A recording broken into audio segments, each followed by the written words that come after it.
Welcome students. ಈಗ ಇನ್ನೂ ಕೆಲವೊಂದು ಬ್ಯಾಲೆನ್ಸಿಂಗ್ ಈಕ್ವೇಷನ್ಸ್ಗಳ ಬಗ್ಗೆ ನಾವು ನೋಡ್ತಾ ಹೋಗೋಣ.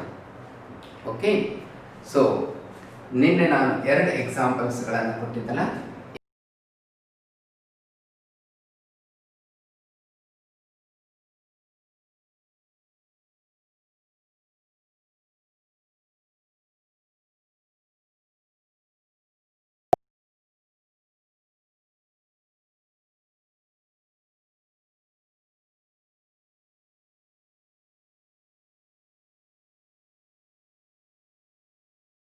ಕಾಪರ್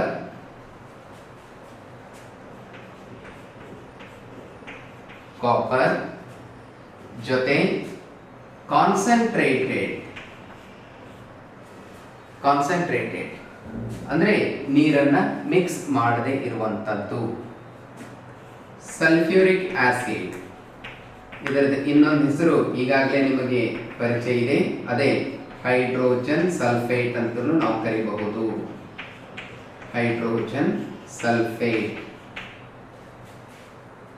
ಇಲ್ಲಿ ನಿಮಗೆ ಕಾಪರ್ ಸಲ್ಫೇಟ್ ಬಂತು, ಈಗಾಗಲೇ ನಿಮಗೆ ಅನುಭವ ಆಗಿದೆ. ಆಮೇಲೆ ಅದು ಚಾರ್ಟ್ ಅನ್ನು ನೀವು ತಗೊಂಡಿದ್ದೀರಾ ಅಂತ ಅನ್ಕೊಂಡಿದ್ದೀನಿ.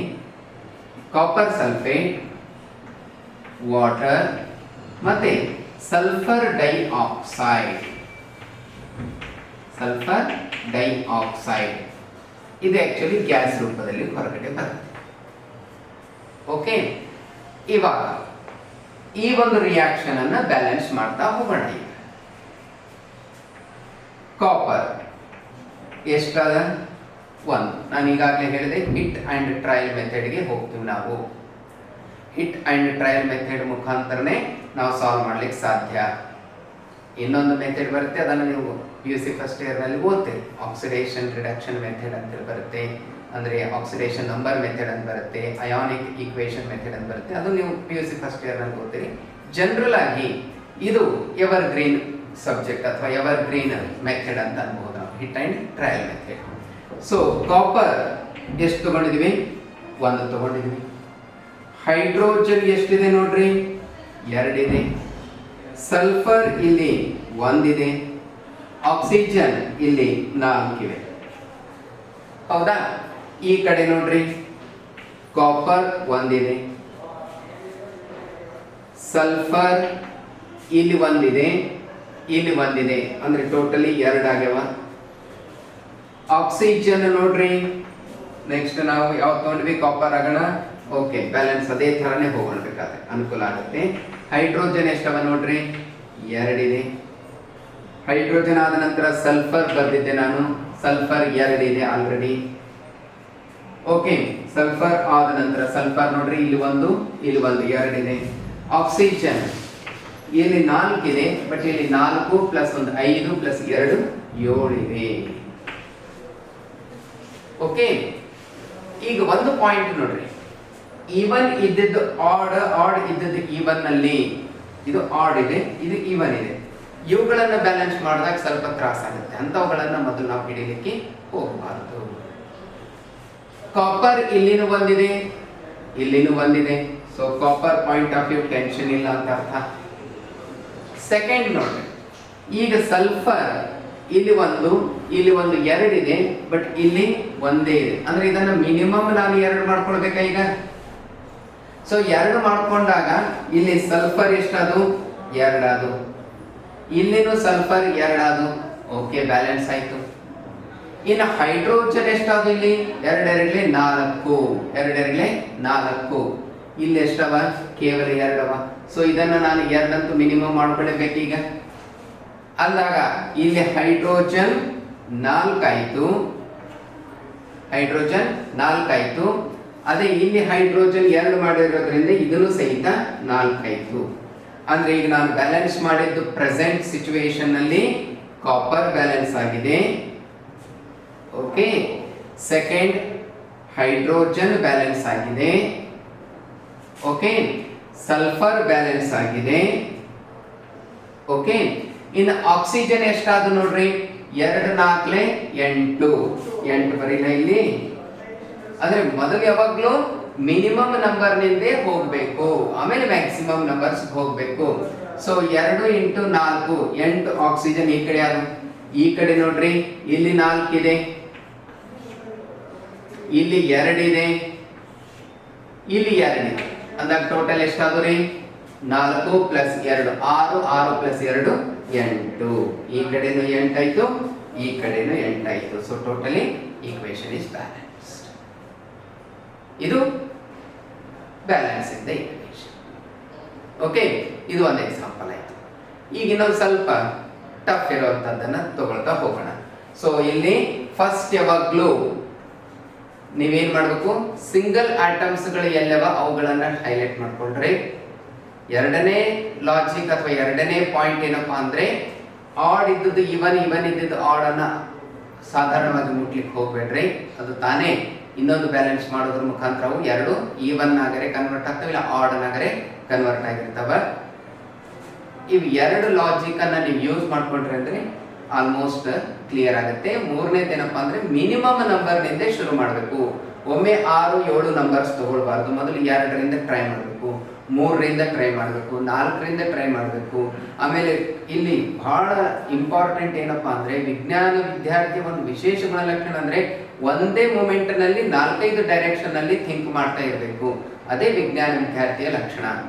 ಈಗ ನಾನು ಇಲ್ಲಿ ಹೇಳ್ತಾ ಇದ್ದೇನೆ ಅಂದ್ರೆ, ನೀವು ಇದರದ್ದು 4-5 ಮಗ್ಗಲುಗಳನ್ನ ನೋಡ್ತಾ ಇರಬೇಕು. ಅವಾಗ ಮಾತ್ರ ನೀವೇನಾಗ್ತೀರಿ, ಆಕ್ಟಿವ್ ಆಗ್ತೀರಿ ಅಥವಾ ಸಬ್ಜೆಕ್ಟ್ ಬಗ್ಗೆ ಇನ್ನೂ ಇಂಟ್ರೆಸ್ಟ್ ಬರುತ್ತೆ. ಓಕೆ, ಸೊ ಇನ್ನೊಂದು ಎಕ್ಸಾಂಪಲ್ ನಾವು ನೋಡೋಣ ಈಗ.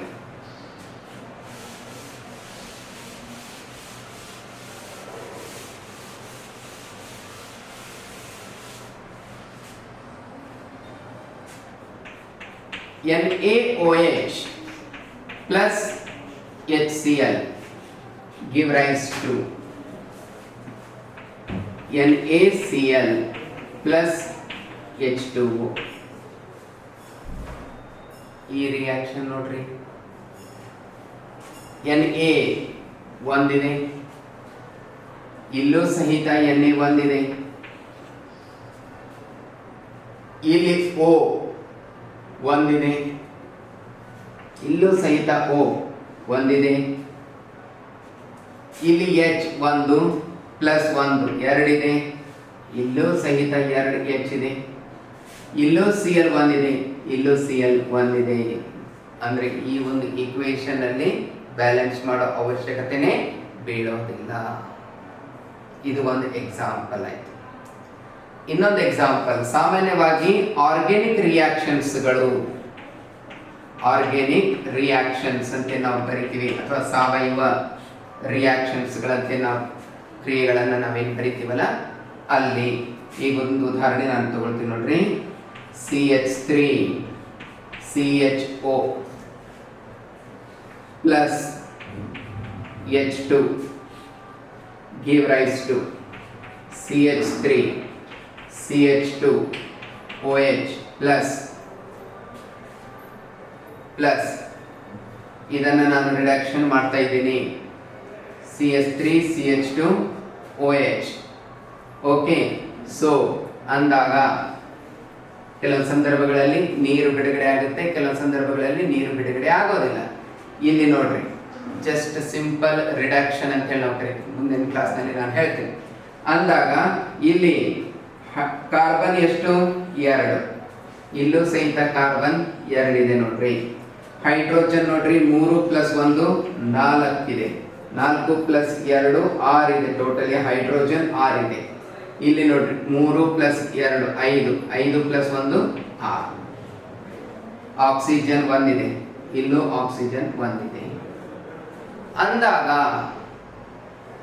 ಆರ್ಗ್ಯಾನಿಕ್ ರಿಯಾಕ್ಷನ್ಸ್ ಗಳಿಗೆ ಬ್ಯಾಲೆನ್ಸ್ ಮಾಡುವಂತ ಅವಶ್ಯಕತೆ ಬೀಳೋದಿಲ್ಲ, ಅವು ಆಟೋಮೆಟಿಕ್ಲಿ ಬ್ಯಾಲೆನ್ಸ್ ಆಗಿಬಿಡುತ್ತವೆ. ಯಾಕಂದ್ರೆ ಅಲ್ಲಿ ಮಾಲಿಕ್ಯೂಲ್ಸ್ ಗಳು ಇನ್ವಾಲ್ವ್ ಆಗಿರುತ್ತವೆ.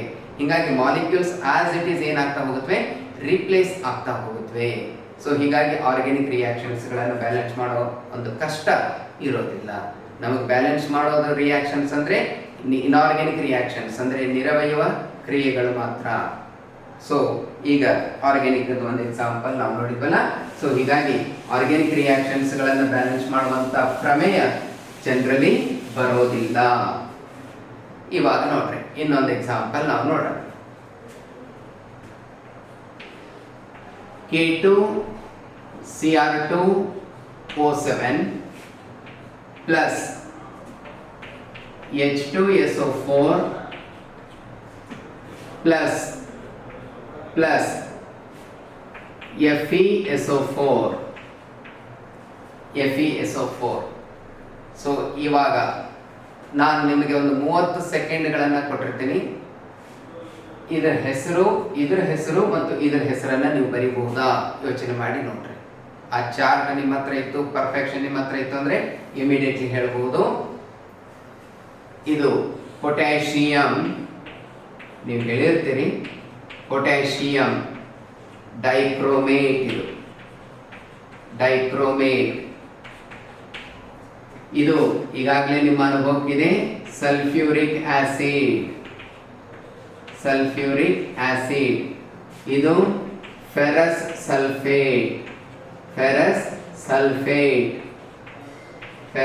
ಸಲ್ಫೇಟ್. ನೀವು ಬೇಕಾದ್ರೆ ಇದರಲ್ಲಿ ರೋಮನ್ 2 ಅಂತನೂ ಬರೀಬಹುದು. ಇಲ್ಲಿ ಸಲ್ಫ್ಯೂರಿಕ್ ಆಸಿಡ್ ಅನ್ನು ಹೈಡ್ರೋಜನ್ ಸಲ್ಫೇಟ್ ಅಂತ ಹೇಳಿ ನಾವು ಬರ್ದಿದ್ದೆ ಅಂದ್ರೆ ಹೈಡ್ರೋಜನ್ ರೋಮನ್ 1 ಸಲ್ಫೇಟ್ ಅಂತ ಹೇಳಿನೂ ಬರಿತೀವಿ. ಆದ್ರೆ ಬೆಸ್ಟ್ ಸಲ್ಫ್ಯೂರಿಕ್ ಆಸಿಡ್ ಅಂತ ಹೇಳಿ ಯೂಸ್ ಮಾಡ್ತೀವಿ. ಪೊಟ್ಯಾಷಿಯಂ ರೋಮನ್ 1 ಡೈಕ್ರೋಮೇಟ್ ಅಂತನೂ ಕರಿತೀವಿ. ಓಕೆ, ಸೊ ಇದು ರಿಯಾಕ್ಟೆಂಟ್ಸ್. ಅದು ಪ್ರಾಡಕ್ಟ್ ಏನೇನು ಬರ್ತಾವ ನೋಡ್ರಿ. K2SO4 plus Cr2SO4 taken thrice plus ಮುಂದೆ ಬರೀತೀನಿ ನೋಡ್ರಿ. ಮೊದಲು ನಾನು ರಿಯಾಕ್ಷನ್ ಬರೀತೀನಿ, ಆಮೇಲೆ ಅಳಸಿ ಇನ್ನೊಂದ್ಸಲ ಬರೀತೀನಿ. Plus H2O plus Fe2SO4 taken thrice. K2SO4 plus Cr2SO4 taken thrice plus H2O plus Fe2SO4 taken thrice. ಇದು ಟೋಟಲ್ ರಿಯಾಕ್ಷನ್ ಆಯ್ತು. K2SO4 ಗೆ ಹೆಸರು ಪೊಟ್ಯಾಷಿಯಂ ಸಲ್ಫೇಟ್, ಕ್ರೋಮಿಯಂ ಸಲ್ಫೇಟ್. ಇದಂತ ನಿಮ್ಗೆ ಗೊತ್ತಿದೆ. ಹೈಡ್ರೋಜನ್ ಆಕ್ಸೈಡ್ ಅಂತನೂ ಅಂದ್ರಿ, ಇಲ್ಲ ಅಂದ್ರೆ ವಾಟರ್ ಅಂತನೂ ಕರಿತೀರಿ. ಇದು ಫೆರಿಕ್ ಸಲ್ಫೇಟ್. ಇದ್ಯಾವುದು? Ferric sulphate. ಓಕೆ, ಸೊ ಇದು ರಿಯಾಕ್ಷನ್ ಇದೆ. ಈಗ ಇದನ್ನ ಬ್ಯಾಲೆನ್ಸ್ ಮಾಡಬೇಕು. ನಾವು ಇದನ್ನ ಬ್ಯಾಲೆನ್ಸ್ ಮಾಡಬೇಕು. ಯಾವ ರೀತಿ ಮಾಡಬೇಕು ಅನ್ನೋದನ್ನ ಹಿಟ್ ಅಂಡ್ ಟ್ರಯಲ್ ಮೆಥಡ್ ಮುಖಾಂತರನೇ ಹೋಗೋಣ. ಹಿಟ್ ಅಂಡ್ ಟ್ರಯಲ್ ಮೆಥಡ್ ಮುಖಾಂತರ ಸಾಲ್ವ್ ಮಾಡ್ಲಿಕ್ಕೆ ಪ್ರಯತ್ನ ಮಾಡೋಣ. ಓಕೆ, ನೆಕ್ಸ್ಟ್ ಈಗ ನಾನು ಇದೇ ರಿಯಾಕ್ಷನ್ ಅನ್ನೇ ಇನ್ನೊಂದ್ಸಲ ಬರೀತೀನಿ ನೋಡ್ರಿ. ಅಂದ್ರೆ ಒಂದೇ ಲೈನಿನಲ್ಲಿ ಬರೋ ಹಾಗೆ ಬರೀತೀನಿ. ತೆಗಿಲ ಇದು. ಓಕೆ, ಸೊ ಆ ಹೆಸರುಗಳನ್ನ ಬರೆಯೋ ಒಂದು ಉದ್ದೇಶದಿಂದ ನಾನು ಅದನ್ನ ನಿಮಗೆ ಹೇಳ್ಕೊಟ್ಟೆ. ಇವಾಗ ರಿಯಾಕ್ಷನ್ ಕಂಪ್ಲೀಟ್ ಬರೀತೀನಿ ನೋಡ್ರಿ. K2Cr2O7 plus FeSO4 plus H2SO4 give rise to K2SO4 plus Fe2SO4 taken thrice plus Cr2SO4 taken thrice plus H2O. Okay, ಇದು ಟೋಟಲ್ ರಿಯಾಕ್ಷನ್ ಇದೆ. ಇವಾಗ ಅಬ್ಸರ್ವ್ ಮಾಡ್ರಿ, ಪೊಟ್ಯಾಷಿಯಂ ಎಲ್ಲೆಲ್ಲಿದೆ? ಕೇವಲ ಒಂದೇ ಕಡೆ ಇದೆ ನೋಡ್ರಿ. ಕ್ರೋಮಿಯಂ ಎಷ್ಟು ಕಡೆ ಇದೆ? ಒಂದೇ ಕಡೆ ಇದೆ ನೋಡ್ರಿ ಕ್ರೋಮಿಯಂ. ಆಮೇಲೆ ಹೈಡ್ರೋಜನ್ ಸಹಿತ ಒಂದೇ ಸೈಡ್ ಇದೆ. ಐರನ್ ಸಹಿತ ಒಂದೇ ಕಡೆ ಇದೆ. ಆದರೆ ಸಲ್ಫರ್ ಮಾತ್ರ ಪ್ರತಿಯೊಬ್ಬರ ಜೊತೆನೂ ಇದೆ ಆಲ್ಮೋಸ್ಟ್. ಹೌದಾ? ಇವಾಗ ಒಂದು ಲಾಜಿಕ್ ಅದು ನೋಡ್ರಿ, ಇದನ್ನ ನಿಮ್ಮ ಅನುಭವದ ಮುಖಾಂತರ ಬರ್ತಾ ಹೋಗುತ್ತೆ. ನಂತರ ಇಲ್ಲಿ ನೀವು ಒಂದು ಗಮನಿಸ್ರಿ, ಸಲ್ಫೇಟ್ SO4 ಎಲ್ಲೂ ಸ್ಪ್ಲಿಟ್ ಆಗಿಲ್ಲ ನೋಡ್ರಿ, ಸಲ್ಫೇಟ್ ರೂಪದಲ್ಲಿನೇ ಬಂದಿದೆ. ಎಲ್ಲೂ SO2 ಆಗ್ಲಿ SO3 ಆಗ್ಲಿ ಅಂದ್ರೆ ಚೇಂಜ್ ಆಗಿಲ್ಲ, ಕಂಪೋಸಿಷನ್ ಚೇಂಜ್ ಆಗಿಲ್ಲ. ಇಲ್ಲೂ ಸಲ್ಫೇಟ್ ರೂಪದಲ್ಲಿನೇ ಇದೆ, ಇಲ್ಲೂ ಸಲ್ಫೇಟ್ ರೂಪದಲ್ಲಿನೇ ಇದೆ, ಪ್ರಾಡಕ್ಟ್ ನಲ್ಲೂ ಸಹಿತ ಸಲ್ಫೇಟ್ ರೂಪದಲ್ಲಿನೇ ಇದೆ. ಅಂತ ಸಂದರ್ಭಗಳಲ್ಲಿ ನಾವೇನ್ ಮಾಡ್ಬೇಕಪ್ಪ ಅಂದ್ರೆ ಸಲ್ಫೇಟ್ ಆಸ್ ಇಟ್ ಈಸ್ ತಗೊಳ್ಬೇಕು, ಅಂದ್ರೆ ಬ್ಯಾಲೆನ್ಸಿಂಗ್ ನಮಗೆ ಈಸಿ ಆಗುತ್ತೆ. ಇಲ್ಲಿ ನಾವು ಸಲ್ಫರ್ ಪಾಯಿಂಟ್ ಆಫ್ ವ್ಯೂ ಹೋಗೋದ್ರಲ್ಲಿ ಅರ್ಥ ಇಲ್ಲ. ಇಲ್ಲಿ ಯಾಕೆ ಹೋಗೋದ್ರಲ್ಲಿ ಅರ್ಥ ಇಲ್ಲ ಅಂದ್ರೆ ಇಲ್ಲಿ ಸಲ್ಫೇಟ್ ಅನ್ನೋ ಗುಂಪು ಗ್ರೂಪ್ ಏನಾಗಿಲ್ಲ, ಒಡೆದಿಲ್ಲ, ಬ್ರೇಕ್ ಆಗಿಲ್ಲ. ಸಲ್ಫೇಟ್ ಇದ್ದದ್ದು ಸಲ್ಫೇಟ್ ರೂಪದಲ್ಲಿನೇ ಬಂದಿದೆ, ಆದ್ರೆ ಕಾಂಬಿನೇಷನ್ ಚೇಂಜ್ ಆಗಿದೆ. ಇಲ್ಲಿ ಐರನ್ ಜೊತೆ ಜಾಯಿನ್ ಆದ್ರೆ ಇಲ್ಲಿ ಅಂದ್ರೆ ಇಲ್ಲಿ ಫೆರಸ್ ಜೊತೆ ಜಾಯಿನ್ ಆದ್ರೆ ಇಲ್ಲಿ ಫೆರಿಕ್ ಜೊತೆ, ಇಲ್ಲಿ ಸಲ್ಫ್ಯೂರಿಕ್ ಆಸಿಡ್ ಅಂದ್ರೆ ಹೈಡ್ರೋಜನ್ ಜೊತೆ ಜಾಯಿನ್ ಆದ್ರೆ ಇಲ್ಲಿ ಪೊಟ್ಯಾಷಿಯಂ ಜೊತೆ ಕ್ರೋಮಿಯಂ ಜೊತೆ ಜಾಯಿನ್ ಆಗಿದೆ. ಸೊ ಕಾಂಬಿನೇಷನ್ ಚೇಂಜ್ ಮಾಡ್ಕೊಂಡದ, ಆದ್ರೆ ಸಲ್ಫೇಟ್ ಅನ್ನೋ ಗ್ರೂಪ್ ಏನಾಗಿದೆ ಆಸ್ ಇಟ್ ಈಸ್ ಅದನ್ನ ಪ್ರೆಸೆಂಟ್ ಆಗಿದೆ. ಹೀಗಾಗಿ ಇಂಥ ಸಂದರ್ಭಗಳಲ್ಲಿ ನಾವೇನ್ ಮಾಡೋ ಅವಶ್ಯಕತೆ ಇಲ್ಲ, ಸಲ್ಫರ್ ಬೇರೆ ಆಕ್ಸಿಜನ್ ಬೇರೆ ಮಾಡ್ಕೊಳ್ಳೋ ಅವಶ್ಯಕತೆ ಇಲ್ಲ. ಈ ಒಂದು ಆಕ್ಸಿಜನ್ ಮಾತ್ರ ಸಪರೇಟ್ ಇದೆ ನೋಡ್ರಿ, ಅದನ್ನ ನಾವು ಬ್ಯಾಲೆನ್ಸ್ ಮಾಡ್ಲಿಕ್ಕೆ ಪ್ರಯತ್ನ ಮಾಡೋಣ. ಓಕೆ, ಇವಾಗ K2 ಅದ, ಇಲ್ಲಿ ನಾನು ಮೊದಲು ಬರೀತೀನಿ ನೋಡ್ರಿ, potassium 2, chromium 2, oxygen 7, Fe 1, sulphate ಅದನ್ನೇ ತಗೋತೀನಿ ಅಂತ ಹೇಳಿದೆ ನೋಡ್ರಿ, ಸಲ್ಫೇಟ್ 2, ಹೌದಾ, ಹೈಡ್ರೋಜನ್ 2, ಸರಿನಾ. ಸೊ ಪೊಟ್ಯಾಷಿಯಂ 2 ತಗೊಂಡೆ, ಕ್ರೋಮಿಯಂ 2 ತಗೊಂಡೆ, ಆಕ್ಸಿಜನ್ 7 ತಗೊಂಡೆ, ಐರನ್ 1, ಸಲ್ಫೇಟ್ ಅನ್ನೋ ಗುಂಪು 2, ಹೈಡ್ರೋಜನ್ 2. ಈ ಕಡೆನು ನೋಡ್ರಿ, ಪೊಟ್ಯಾಷಿಯಂ 2 ಇದೆ, ಹೈಡ್ರೋಜನ್ ಆದ ನಂತರ ಕ್ರೋಮಿಯಂ ಅದನ್ನು 2 ಇದೆ. ಕ್ರೋಮಿಯಂ ಆದ ನಂತರ ಆಕ್ಸಿಜನ್ ನೋಡ್ರಿ, ಇಲ್ಲಿ ಕೇವಲ ಆಕ್ಸಿಜನ್ ಸಪರೇಟ್ ಅದ ನೋಡ್ರಿ, ಅದು ಕೇವಲ 1 ಮಾತ್ರ ಉಳಿತು, ಹೌದಾ. ಅಂದಾಗ Fe ನೋಡ್ರಿ 2 ಇದೆ, ಪೊಟ್ಯಾಷಿಯಂ ಆಯ್ತು, ಕ್ರೋಮಿಯಂ ಆಯ್ತು, ಆಕ್ಸಿಜನ್ ಆಯ್ತು. ಅದಾದ ನಂತರ ಐರನ್ 2 ಇದೆ, ಅಲ್ಲಿ 1 ಇದೆ. ಸಲ್ಫೇಟ್ ಅನ್ನೋ ಗುಂಪು ಎಷ್ಟಿದೆ ನೋಡ್ರಿ, 1, ಇಲ್ಲಿ 3 ಇದೆ ನೋಡ್ರಿ, 3 + 1 4, 4 + 3 7 ಇದೆ, ಬಟ್ಟ 7 ಇದೆನಾ. ಇಲ್ಲಿ 1, ಇಲ್ಲಿ 3, ಇಲ್ಲಿ 3, 3 + 3 6, 6 + 1 7 ಸಲ್ಫೇಟ್ ಇದೆ. ಹೈಡ್ರೋಜನ್ 2 ಇದೆ, ಓಕೆನಾ. ಸೊ ಇಲ್ಲಿ 1 2 3 4 5 6, 1 2 3 4 5 6, ಟೋಟಲಿ 6 ಆಟಮ್ಸ್ ಗಳಿದೆ 2 ಕಡೆ. ಇವಾಗ ಬ್ಯಾಲೆನ್ಸಿಂಗ್ ನೋಡ್ರಿ, ಪ್ರಯತ್ನ ಮಾಡೋಣ. ಮೊದಲ ಮಿನಿಮಮ್ ನಂಬರ್ ನಾನು ತಗೊಳ್ಬೇಕು ಈಗ ಇಲ್ಲಿ ಅಂದಾಗ, ಇಲ್ಲಿ 2 ಮಿನಿಮಮ್ ನಾನು ಮಾಡ್ಕೊಳ್ಳೆ, 2 ಮಾಡ್ಕೊಂಡ್ರೆ ಸಲ್ಫೇಟ್ ಎಷ್ಟದು 2 + 1 3 ಆಯ್ತು. ಇಲ್ಲಿ ಸಲ್ಫೇಟ್ ಎಷ್ಟವ 7 ಅವ, ಬ್ಯಾಲೆನ್ಸ್ ಆಗೋದಿಲ್ಲ ಅಂತ ಅರ್ಥ ಆಯ್ತು. ಅಂದಾಗ 2 ನನಗೆ ವರ್ಕೌಟ್ ಆಗೋದಿಲ್ಲ ಅನ್ನೋದಾಯ್ತು. ಇನ್ನ ಇಲ್ಲಿ ಸಲ್ಫೇಟ್ 7 ಅವ, 7 ನಾನು ಹೆಂಗ್ ಮಾಡ್ಕೋಬೇಕು, ಒಂದ್ ವೇಳೆ ಇಲ್ಲಿ ನಾನು 6 ತಗೊಂಡೆ ಅಂತ ಇಟ್ಕೋರಿ, 6 ಸಲ್ಫೇಟ್ + 1 7 ಸಲ್ಫೇಟ್ ಅದು, ಈ ಕಡೆ 7 ಅದು. ಇಲ್ಲಿ ಐರನ್ ಎಷ್ಟದು, ಐರನ್ ಇಲ್ಲಿ 6 ಇದೆ, ಇಲ್ಲಿ ಕೇವಲ 2 ಇದೆ. ಇದನ್ನ ನಾನು 3 ಮಾಡ್ಕೊಂಡೆ ಅಂದ್ರೆ ಅವಾಗ ಐರನ್ ಎಷ್ಟದು 6 ಅದು, ಆದ್ರೆ ಸಲ್ಫೇಟ್ ಎಷ್ಟದು ಹೆಚ್ಚಿಗಾದು. ಹಿಂಗಾಗಿ 3 ಸಂಖ್ಯೆ 6 ಸಂಖ್ಯೆನೂ ನನಗೆ ವರ್ಕೌಟ್ ಆಗ್ಲಿಲ್ಲ. ಒಂದನ್ನ ಟಾರ್ಗೆಟ್ ಮಾಡ್ಕೊಂಡ್ರಿ, ಯಾವ್ದಾದ್ರು ಒಂದನ್ನ ಟಾರ್ಗೆಟ್ ಮಾಡ್ಕೊಂಡು ಬ್ಯಾಲೆನ್ಸಿಂಗ್ ಹೋಗ್ರಿ. ಸೊ ಅಂದಾಗ 6 ವರ್ಕೌಟ್ ಆಗ್ಲಿಲ್ಲ. ಇನ್ನ ಸೆಕೆಂಡ್, ಯಾಕಂದ್ರೆ ಪೊಟ್ಯಾಷಿಯಂ ಆಗ್ಲಿ ಕ್ರೋಮಿಯಂ ಆಗ್ಲಿ ಬ್ಯಾಲೆನ್ಸ್ ಆಗಿದೆ, ಅದ್ರ ಬಗ್ಗೆ ತಲೆ ಕೆಡಿಸ್ಕೊಳ್ಳುವಂತ ಅವಶ್ಯಕತೆ ಇಲ್ಲ. ಮೊದಲು ನಾವೇನು ಬ್ಯಾಲೆನ್ಸ್ ಮಾಡ್ಕೊಳ್ಳೋಣ, ಸಲ್ಫೇಟ್ ಯಾವುದೇ ರೀತಿಯಿಂದ ಬ್ಯಾಲೆನ್ಸ್ ಮಾಡ್ಲಿಕ್ಕೆ ಅನುಕೂಲ ಆಗುತ್ತೆ ಅನ್ನೋ ನೋಡೋಣ. ಒಂದು ವೇಳೆ ನಾನಿಲ್ಲಿ ಈಗ 6 ರಿಂದ ಆಗ್ಲಿಲ್ಲ, 7 ರಿಂದ ಆಗತ್ತೇನೋ ನೋಡ್ರಿ, 7 ಸಲ್ಫೇಟ್ + 1 8 ಸಲ್ಫೇಟ್, ಹೌದಾ. ಸೊ ಅಂದಾಗ ಇಲ್ಲಿ ನಾನು ಮಿನಿಮಮ್ 7 ಅಂತೂ ಮಾಡಪ್ಲೇ ಇಲ್ಲ. ಯಾಕೆ? ಇದು Fe2 ಅದ. Fe2 ಅನ್ನ ನಾನು 7 ಮಾಡಪ್ಲೇ ಇಲ್ಲ.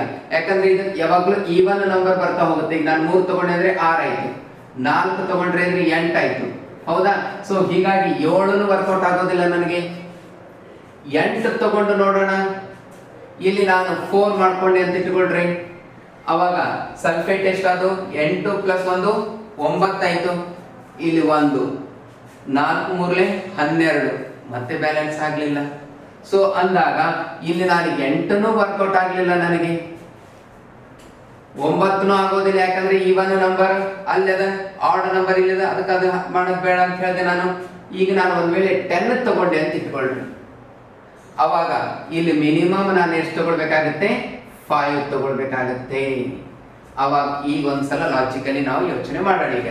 ಓಕೆ, ಸೊ ಇಲ್ಲಿ potassium 2, chromium 2, potassium 2, chromium 2. Oxygen ಬಗ್ಗೆ ನಾವು 1 ಮಿನಿಟ್ ಹೋಲ್ಡ್ ಮಾಡೋಣ. Fe ಎಷ್ಟವರೆ ಇಲ್ಲಿ? 10. Fe ಎಷ್ಟವರೆ ಇಲ್ಲಿ? 10.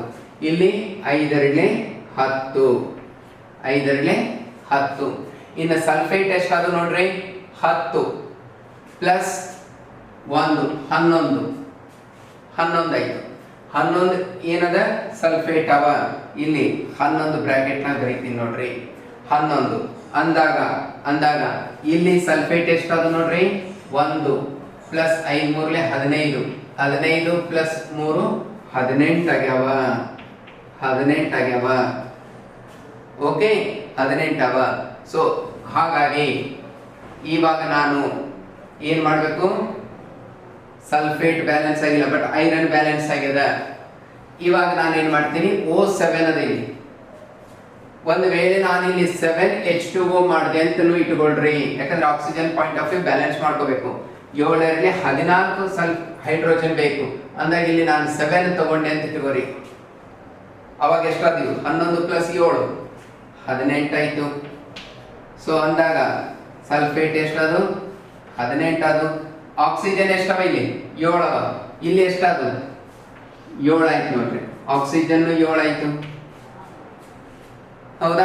ಸೊ ಅಂದಾಗ ಈಗ ನಮಗೆ ಬ್ಯಾಲೆನ್ಸ್ ಆಗಿದ್ದು ಯಾವ್ಯಾವ ನೋಡ್ರಿ? ಪೊಟ್ಯಾಷಿಯಂ 2, ಈ ಕಡೆನು ಪೊಟ್ಯಾಷಿಯಂ 2, ಕ್ರೋಮಿಯಂ 2, ಈ ಕಡೆನು ಕ್ರೋಮಿಯಂ 2, ಆಕ್ಸಿಜನ್ 7, ಈ ಕಡೆನು ಆಕ್ಸಿಜನ್ 7. ಚೆಕ್ಔಟ್ ಮಾಡ್ಕೊಡ್ರಿ ಹಂಗೆ. ಆಕ್ಸಿಜನ್ 7 ಆಯ್ತು. ಐರನ್ 10, ಇಲ್ಲಿನೂ ಐರನ್ 10 ಬಂದಿದೆ. ಸಲ್ಫೇಟ್ ಎಷ್ಟವ ನೋಡ್ರಿ? 10 ಪ್ಲಸ್ 7. ಕರೆಕ್ಟಾ? 10 + 7 17 ಆಯ್ತು. ಒಪ್ಕೋತೀರಾ? 17 ಅದು. 10 + 7 17 ಆಯ್ತು. 17 ಆಯ್ತು. ಇಟ್ಕೊಂಡ್ಬಿಡೋಣ. 17 ಇಟ್ಕೊಳ್ಳೋಣ. 10 + 7 17 ಆಯ್ತು. ಇಲ್ಲಿ ನೋಡ್ರಿ 1 5 3 15, 15 + 3 18, 15 5 3 15, 15 + 3 18, 18 ಒಂದು 19 ಆಯ್ತು. ಈ ಕಡೆ 19 ಬಂದಿದೆ. ಓಕೆನಾ? ಸೊ ಹಾಗಾಗಿ ಇವಾಗ ಬ್ಯಾಲೆನ್ಸ್ ಆಗೇನೇನು? ಇಲ್ಲ ಅಂದ್ರೆ ಸ್ವಲ್ಪ ಇನ್ನೊಂದ್ಸಲ ಚೆಕ್ಔಟ್ ಮಾಡಿಬಿಡೋಣ. Potassium point of view, chromium point of view, oxygen 7 ಅದ, ಅಲ್ಲಿ 7 ಅದ. ಅಂದ್ರೆ ಇವು 3 ಪಾಯಿಂಟ್ ಆಫ್ ವ್ಯೂ ಅಂತೂ ಪ್ರಾಬ್ಲಮ್ ಇಲ್ಲ. Fe 10. ಓಕೆ, Feನು 10 ಆಗಿದೆ. ಸಲ್ಫೇಟ್ ಯೋಚನೆ ಮಾಡ್ರಿ. ಇಲ್ಲಿ 1 ಬಂದಿದೆ, ಇಲ್ಲಿ 5 3 15 ಬಂದಿದೆ, ಪ್ಲಸ್ ಇಲ್ಲಿ 3 ಬಂದಿದೆ. ಹೌದಾ? 15 3 ಪ್ಲಸ್ 18 ಪ್ಲಸ್ 1 19 ಅಂದಾಗ ಇಲ್ಲಿ 10 + 7. ಈಗ ನಾನು ಏನು ಮಾಡಬೇಕು? ಯೋಚನೆ ಮಾಡೋಣ ಒಂದು ಸ್ವಲ್ಪ. ಸರಿ ಅಂದಾಗ ಇಲ್ಲಿ ಈಗ ನಾವು 10 FeSO4 ಅಂತ ಹೇಳಿ ತಗೊಂಡ್ವಿ. ಐರನ್ ಪಾಯಿಂಟ್ ಆಫ್ ವ್ಯೂ ಒಂದು ಬ್ಯಾಲೆನ್ಸ್ ಆಗಿದೆ. ಆದ್ರೆ ಸಲ್ಫೇಟ್ ಪಾಯಿಂಟ್ ಆಫ್ ವ್ಯೂ ಬಹಳಷ್ಟು ಡಿಫರೆನ್ಸ್ ಬಂತು. ಅವಾಗ ನಾವೇನ್ ಮಾಡೋಣ? ಮತ್ತೆ ಲಾಜಿಕಲ್ ಥಿಂಕಿಂಗ್ ಬರಬೇಕು. ಮತ್ತೆ ಕಡಿಮೆ ಮಾಡೋದ್ರಿಂದ ಏನಾದ್ರೂ ಯೂಸ್ ಆಗುತ್ತಾ? ಈಗ 10 ಬದಲಿ ನಾನು ಒಂದು ವೇಳೆ ಇದಂತೂ 7H2SO4, ಯಾಕಂದ್ರೆ 7H2 ಇಲ್ಲಿ 7H2 ಅದ, ಇಲ್ಲಿ 7O ಅದ, ಇದು 7O ಅದ, ಅಂದ್ರೆ ಇದಂತೂ ನಾವು ಡಿಸ್ಟರ್ಬ್ ಮಾಡೋದು ಬೇಡ. ಈಗ ನಮಗೆ ಸಲ್ಫೇಟ್ ಚೇಂಜ್ ಮಾಡಬೇಕಾಗಿದೆ. ಸಲ್ಫೇಟ್ ಚೇಂಜ್ ಮಾಡೋದಂದ್ರೆ ಐರನ್ ಜೊತೆ ಇರುವಂತ ಸಲ್ಫೇಟ್ ಅನ್ನ ಚೇಂಜ್ ಮಾಡಿದ್ರೆ ನಮಗೆ ಇಲ್ಲೊಂದಿಷ್ಟೇ ಏನ್ ಮಾಡಬೇಕು, ಅಡ್ಜಸ್ಟ್ ಮಾಡಿದ್ರೆ ಆಗುತ್ತೆ ನಾವು ನೋಡೋಣ. ಈಗ ಒಂದು ವೇಳೆ ನಾನು 6 ಹಾಕಿ ನೋಡ್ತೇನೆ, ಒಂದ್ ವೇಳೆ 6 ಹಾಕಿ ನೋಡಿದ್ರೆ ಏನಾದ್ರು ಬರುತ್ತೇನೋ, ಯಾಕಂದ್ರೆ ಕಮ್ಮಿ ಮಾಡಿ 10 ಬದಲಿ 6 ಬನ್ನಿ ಅಂದಾಗ ಇಲ್ಲಿ Fe ಎಷ್ಟದು 6 ಅದು. ನೆಕ್ಸ್ಟ್ ಇವಾಗ ನಾನು ಇಲ್ಲಿ 6 Fe ಆದಾಗ ಇಲ್ಲಿ ನಾನು ಏನ್ ಮಾಡ್ಬೇಕು, ಈಗ 3 ಮಾಡ್ಕೋಬೇಕು ಅಂದಾಗ ಯೋಚನೆ ಮಾಡೋಣ. ಈಗ ನೋಡಿ sulphate point of view balance ಆಗ್ತದೇನೋ ನೋಡೋಣ. Iron point of view, sulphate point of view ಎರಡು ಬ್ಯಾಲೆನ್ಸ್ ಆಗಬೇಕು. Iron 6 okay, iron point of view balance ಆಯ್ತು. ಇನ್ನು ಸಲ್ಫೇಟ್ ನೋಡ್ರಿ, ಇಲ್ಲಿ 6 ಅವ, ಇಲ್ಲಿ 7 ಅವ, ಅಂದ್ರೆ 6 + 7 13 ಸಲ್ಫೇಟ್ ಆದ. ಸಲ್ಫೇಟ್ ಎಷ್ಟದು 13 ಆದು. ಓಕೆ, ನೆಕ್ಸ್ಟ್ ಈ ಕಡೆ ಬರೋಣ. ಈಗ ಇಲ್ಲಿ ಸಲ್ಫೇಟ್ 1 ಅದ, ಇಲ್ಲಿ ಸಲ್ಫೇಟ್ 3 ಅವ, 3 9 ಅವ, ಸಾರಿ 9 ಅವ, ಪ್ಲಸ್ ಇಲ್ಲಿ 3 ಅಂದಾಗ ಎಷ್ಟಾದ್ರಿ 9 3 12 1 13. ಈ ರೀತಿ ಬ್ಯಾಲೆನ್ಸ್ ಮಾಡಬೇಕು ಅಂದಾಗ, ಅಂದ್ರೆ ಇಲ್ಲಿ ನೀವು ಅಬ್ಸರ್ವೇಷನ್ ನೋಡ್ರಿ, ಹಿಟ್ ಅಂಡ್ ಟ್ರಯಲ್ ಮೆಥಡ್ ನೋಡ್ಬೇಕು ಹೊರತಾಗಿ ಬೇರೆ ಯಾವ್ದು ಮೆಥಡ್ ಅಪ್ಲೈ ಆಗೋದಿಲ್ಲ. ಆದ್ರೆ ಇಷ್ಟೇ, ಒಂದು ಬ್ಯಾಲೆನ್ಸ್ ಮಾಡೋ ಮುಂದಾಗ ಅದರದ್ದು ಮಗ್ಗಲುಗಳನ್ನ ನಾವು ನೋಡ್ತಾ ಹೋಗ್ಬೇಕು. ಅಂದ್ರೆ ಬೇರೆದಕ್ಕೆ ಏನಾದ್ರೂ ಎಫೆಕ್ಟ್ ಮಾಡ್ತಾ ಇದ್ದೇನಾ. ಈಗ ಉದಾಹರಣೆ ನೋಡ್ರಿ, ಇಲ್ಲಿ ಆಕ್ಸಿಜನ್ 7 ಅದ, ಇದು ಯಾವುದೇ ರೀತಿಯಿಂದ ಡಿಸ್ಟರ್ಬ್ ಆಗಲಿಲ್ಲ, ಇದೊಂದು ಬ್ಯಾಲೆನ್ಸ್ ಮಾಡ್ಕೊಂಡ್ಬಿಟ್ರೆ ನಾವು ಬ್ಯಾಲೆನ್ಸ್ ಬಂದ್ಬಿಡ್ತೀವಿ. ಸೊ ಹೀಗಾಗಿ ನಾವೇನ್ ಮಾಡ್ಬೋದು, ಬ್ಯಾಲೆನ್ಸ್ ಮಾಡಬಹುದು. ಸೊ ಇವಾಗ ಒಂದ್ಸಲ ಚೆಕ್ ಮಾಡಿಬಿಡೋಣ. Potassium 2, chromium